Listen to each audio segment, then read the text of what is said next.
ఏలూరు జిల్లా నూజివీడు మండలం తుక్కులూరు గ్రామంలోని రైతు సేవా కేంద్రంలో గత వైసీపీ ప్రభుత్వ పాలనలో ఏర్పాటు చేసిన అమూల్ డైరీ కేంద్రాన్ని తొలగించాలంటూ గ్రామస్తులు అధికారులకు ఎన్ని వినతి పత్రాలు అందించినా పట్టించుకోవడం లేదని టీడీపీ నాయకులు, గ్రామ ప్రముఖులు అన్నే సురేష్ ఆరోపించారు. గతంలో నూజివీడు సబ్ కలెక్టర్ కార్యాలయంలో అమూల్ డైరీ కేంద్రాన్ని రైతు సేవా కేంద్రం నుండి తొలగించాలని వినతిపత్రం సమర్పించగా కొందరు అధికారులు వచ్చి పరిశీలించి ఈ నెల 5వ తేదీన సాయంత్రం ఖాళీ చేయిస్తానని చెప్పడం జరిగిందన్నారు. కానీ అమూల్ డైరీ కేంద్రాన్ని ఇప్పటివరకు అధికారులు తొలగించలేదని సురేష్ తెలిపారు. ప్రభుత్వ భవనాల్లో ప్రైవేటు సంస్థలు నడపడం చట్టవిరుద్ధమన్నారు. ఈ విషయంపై గ్రామస్తులతో కలిసి జిల్లా కలెక్టర్కు ఫిర్యాదు చేస్తానని తెలిపారు.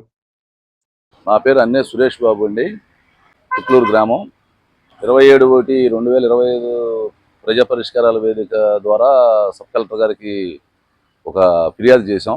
ఆ ఫిర్యాదు ఏంటంటే, అమూల్ పాల డైరీ ప్రైవేట్ది ఆర్ఎస్కే రైతు సేవా కేంద్రం తుక్కులూరులో అనధికారికంగా నడుపుతున్నారు. ఇది నడపటానికి ఏంటని అక్కడ అధికారులను అడిగితే, ఇది అంతకుముందు గవర్నమెంట్ ఆర్ఎస్కేల్లో ఈ డైరీ నడపమని చెప్పారన్నారు. సరే, జీవో ఉందా అట్లా నడపటానికి అని చెప్తే జీవో లేదు, వారలుగా చెప్పారు. సరే, వారలుగా చెప్పారు, దానికి ప్రభుత్వ కార్యాలయంలో అది నడపటానికి ఎలా రూల్ ఉంది అని అంటే, ఖాళీ చేపిస్తామని చేపించకుండా ఇప్పుడు 8 నెలల నుంచి అదే మాట చెప్తున్నారు. ఇప్పుడు నేను దీన్ని కంప్లైంట్ ఇస్తే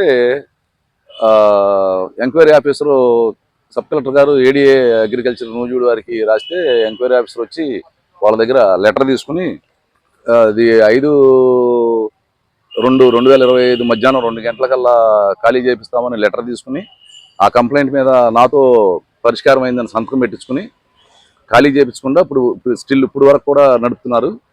ఏంటనండి అంటే,